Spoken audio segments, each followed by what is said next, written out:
tiny seed of an idea plants itself in my head and starts to nag at me.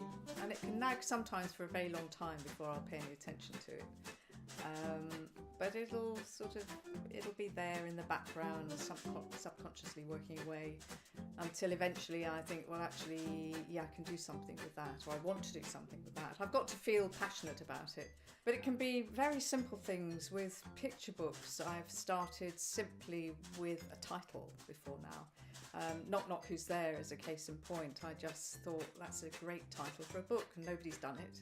That was the starting point, and I thought, okay, Knock Knock Who's There, what's going to go in it? The joke thing is the normal thing. Can I write a joke that would be aimed at children that could go right the way through the book? I couldn't do that. And then I started to think, well, okay, I've got Knock Knock and I've got Who's There, which suggests there's a door.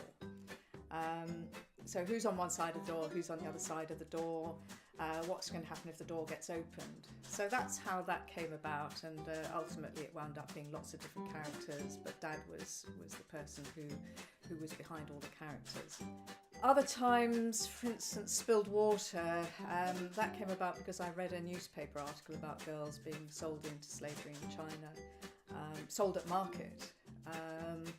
And it was just so horrendous. I thought, goodness me, what would it be like to be a girl in that situation? And that definitely nagged at me for a long time before I wrote that. Saving Finnegan was, again, a newspaper article about a whale beaching off an island in Scotland. And the bones of the story, because it's very much about the whale's skeleton, are actually what happened, and I just created characters around it and made up the narrative. A lot of my novels I've had to do quite a lot of research for before I can even get started. So a lot of that will be on the internet. A lot of it, I actually went to China to research Spilled Water and went to India to research Broken Glass. Picture books, it's much more a case of scribbling lots of little notes.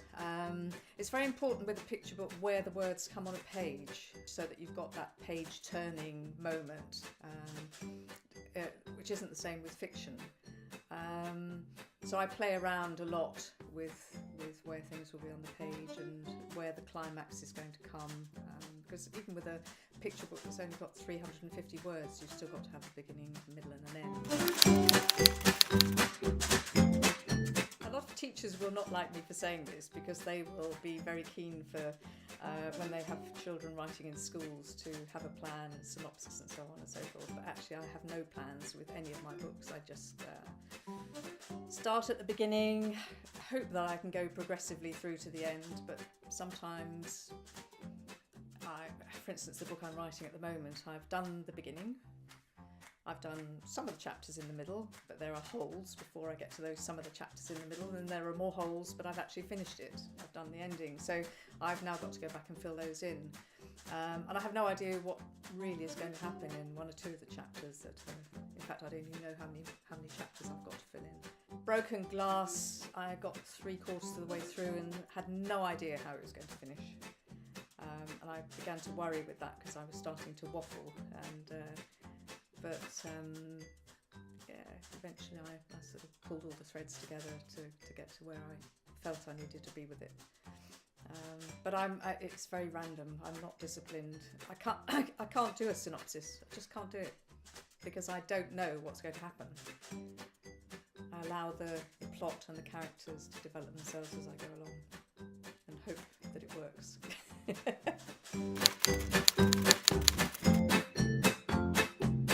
Writing can be, when it's going well, it's wonderful, because your imagination is firing and your characters are taking shape and the plot is moving forward.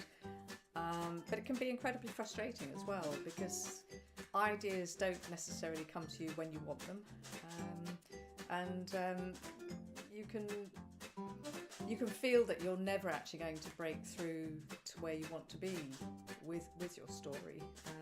Well, you may not even know where you want to be, but if you've been doing it for long enough, you know when it's progressing well. But sometimes it's best, you know, if it's not going well, just to leave it for a while, because your subconscious does an awful lot for you.